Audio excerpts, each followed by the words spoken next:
Hello दोस्तों, कैसे हैं आप लोग। मैं नागेश कुमार स्वागत करता हूं आपका अपने चैनल गुरुजी नॉलेज वर्ल्ड पर।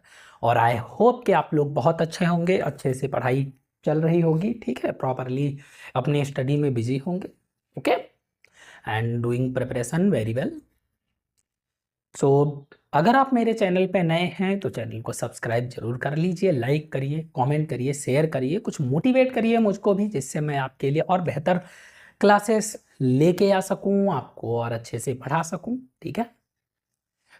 तो अभी तक मैंने आपको जो भी पढ़ाया है, जैसे इंग्लिश स्पीकिंग की सीरीज़ की बात करता हूं, तो मैंने काफ़ी चीज़ें आपको प्रोवाइड की हैं, कुछ कंडीशंस, कॉमन सेंटेंसेस, कुछ टंग ट्विस्टर्स, इंट्रोडक्शन, ठीक है, टॉपिक्स, ऐसे करके मैंने बहुत सारी थिंग्स आपको प्रोवाइड की हैं। और उसी क्रम में मैं आज आपको कुछ वर्ड्स और एक कंडीशन पढ़ाने जा रहा हूं, ठीक है। So let's start. तो कुछ वर्ड्स, ठीक है, वर्ड मीनिंग्स, ठीक है, वोकैबलरी होती है, ठीक है, इसको हम मान लो ओकैब्स कह देते हैं, ठीक है। तो कुछ ओकैब्स जिनको आपको क्या करना है, आज पढ़ना है, कुछ ऐसी वोकैब्स जो आप यूज करते हैं, ठीक है। जैसे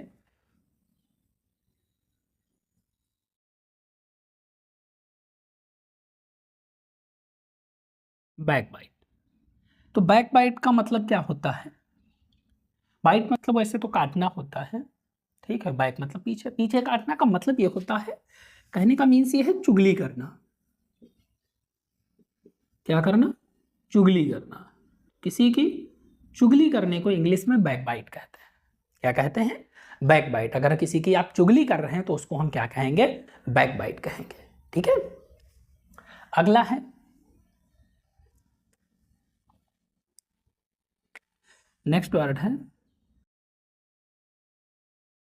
ओवर हियर। क्या है?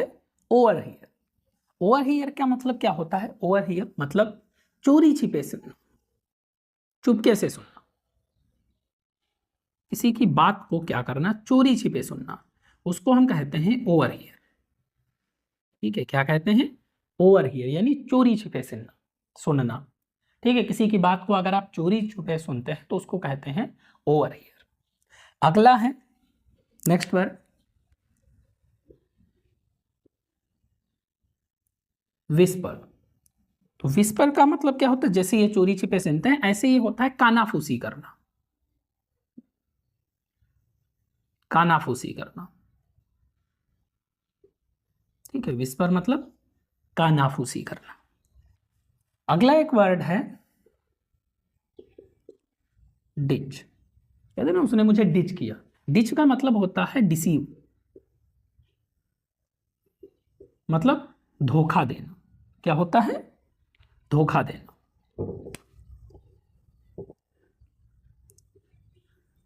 धोखा देना। डिच यानी धोखा देना।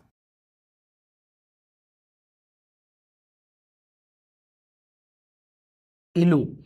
इलोप क्या होता है? ठीक है, तो इलोप का मतलब होता है, ये रिलेटेड टू मैरिज है, ठीक है। When the parents are not consent, so mostly the young generation, the boys and the girls, they do like this. जो यंग जनरेशन के पीपल हैं, ये चीजें बहुत होती हैं, बहुत हुई भी हैं। इलोप का मतलब होता है भाग कर शादी करना, लेकर भाग जाना या भाग कर शादी करना, इलोप होता है, ठीक है। इलोप, भाग कर शादी करना, ठीक है। अगला, मान लिया मेक फन ऑफ।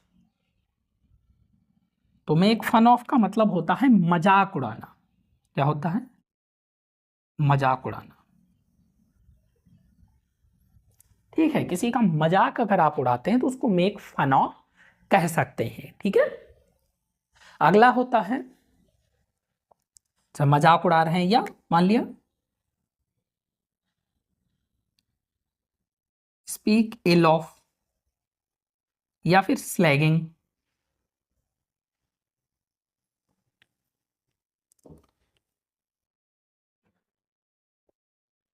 ठीक है।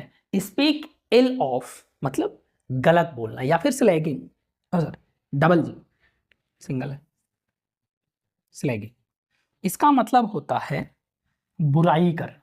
इल मतलब बुरा, स्पीक मतलब बुरा बोलना, कहने का मतलब है किसी की बुराई करना। यहाँ पे ऑफ लगा है मतलब किसी की बुराई करना, कोई ना कोई ऑब्जेक्ट आप यहाँ पर यूज करेंगे,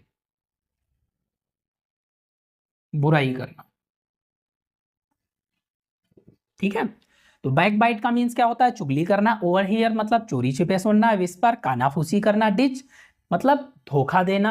अगला है इलोप मतलब भगाकर शादी करना, भागकर शादी करना। मेक फन ऑफ मजाक उड़ाना। और स्पीक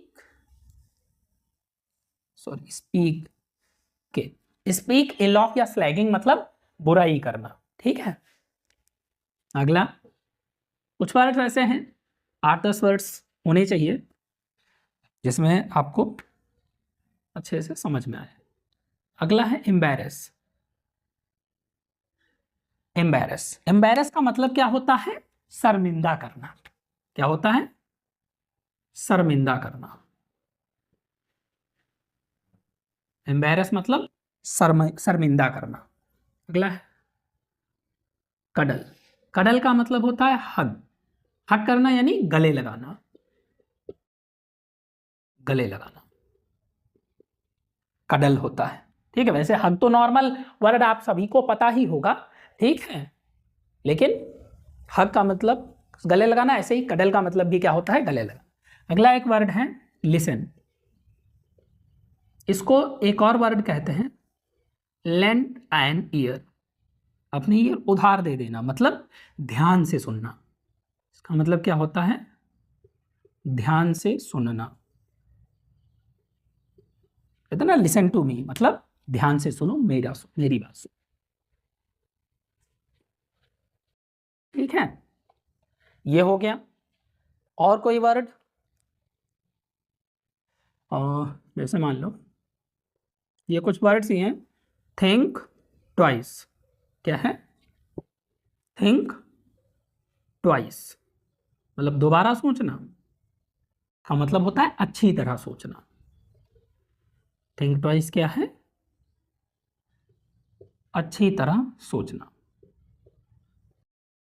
क्या होता है, अच्छी तरह सोचना।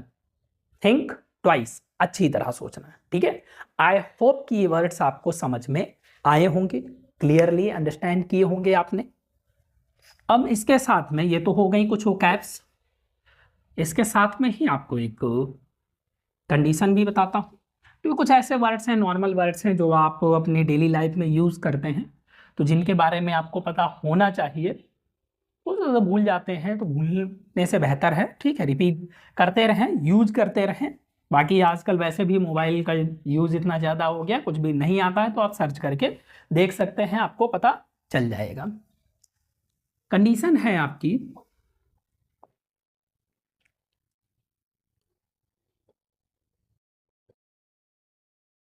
कंडीशन है, हिंदी में कहें तो संभावना है।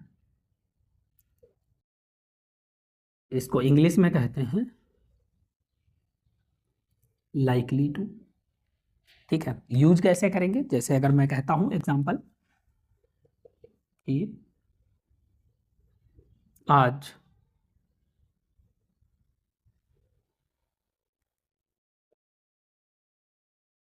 मामा जी के आने की संभावना है, या फिर कुछ भी कह सकते हैं। मान लिया हम्म,